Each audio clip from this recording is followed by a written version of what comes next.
تحكي قصة إن أمير كان عايش في قصر كبير ومتعود كل يوم يفتح الشباك بتاعه، الشمس تدخل القصر، يدير شؤون المملكة وهو فرحان. وفي يوم من الأيام بيفتح شباك القصر، سمع ناس بتهلل في الشارع، فبص لقى حادثة كبيرة. واحد خبطه عربية حنطور والراجل واقع في الأرض دمه سايح، والناس بتقول الحقوا يا جماعة، حد يجي يلحق الراجل دمه سايح، مين يقدر يتبرع له بدمه؟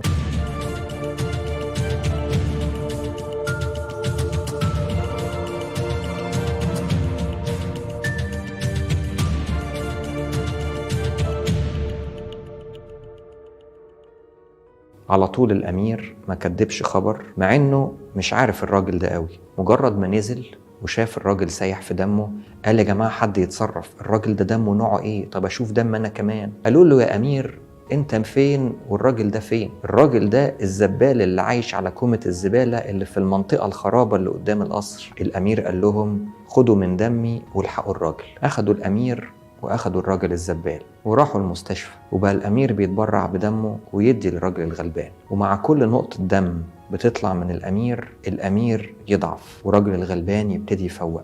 الأمير لونه يبهت والراجل الغلبان يورد. الأمير ابتدى أعصابه تقل وتركيزه يروح وابتدى يدخل في غيبوبة، والراجل الغلبان ابتدى يفوق ويتحرك ويقوم من على السرير. كان محتاج دم كتير. الأمير مات والراجل ده عاش. الراجل ده بعد ما قام ما صدقش، لقى الأمير مات علشانه. روح ورجع تاني كومة الزبالة اللي كان عايش عليها في الخرابة اللي قدام القصر. لكن مجرد ما قرب من القصر لقى بوابة القصر اتفتحت والعساكر واقفين وبيحيوه بالزمامير وبالطبول.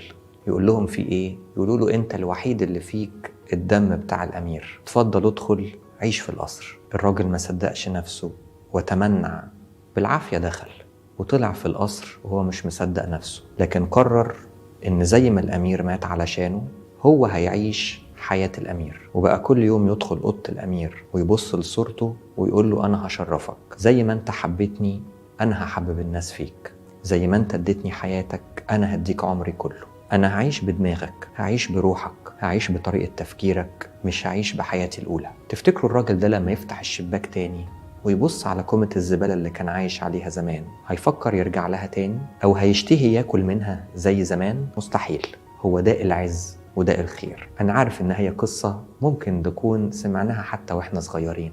ربنا علاقته بينا علاقة حب. ساعات البعض يسأل هو ليه ربنا خلقنا علشان نقعد نعبده؟ هل في القصة اللي أنا قلتها دي الراجل الغلبان بيعبد الأمير وبيحبه جدا بيموت فيه لأنه استعبده؟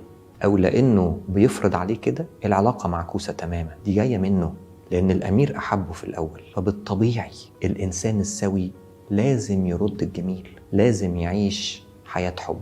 المسيحية كلها كلمتين، سيبكم من كل الحلقات اللي كان فيها كلام كبير وفلسفي. هي المسيحية كلمتين: الله محبة.